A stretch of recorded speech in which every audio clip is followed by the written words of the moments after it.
সাব্বিরের মতো hard hitter batter সহজে আর পাওয়া যাবে না। সাকিব যেমন শতবর্ষে একজন হন, সাব্বিরেরও জন্ম দেশের সচরাচর হয় না। সাব্বিরের বিকেএসপির কোচ মনে করেন পুনর্বিবেচনা করা উচিত সাব্বিরকে নিয়ে, আবার সুযোগ দেওয়া উচিত তাকে। রোমানের বিষয়ে বিকেএসপির চিফ কোচ মন্টু দত্তের সাক্ষাৎকার নিয়েছেন শরীফুল ইসলাম।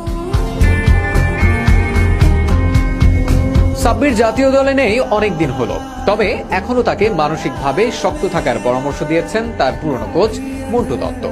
তো আমার সাথে তার মাঝে সাঝে কথা হয় এবং সে কিন্তু অনেক কথাই বলে। তা আমি তাকে বলছি কখনো ধৈর্য হারিও না, তুমি যে প্লেয়ার যে মানের ছিল এখনো আছো, খালি তোমার মানসিক শক্তিটা যদি একটু ঠিক রাখতে পারো তুমি আবার বাংলাদেশ টিমে চান্স পাবে। তো মানসিক দিক দিয়ে আমি বলবো যে সে যখনই কোনো একটা বড় প্লেয়ার তাকে বাদ দিয়ে দেওয়া হয়, তার মানসিকভাবে সে চিন্তাগ্রস্ত থাকেই।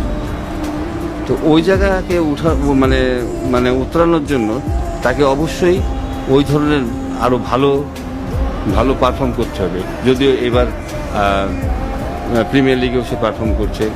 তবে কোচ মন্টু দত্তের মতে শুধু সাব্বির নন, ক্রিকেট বোর্ডের উচিত তাকে আবারও পুনর্বিবেচনা করা।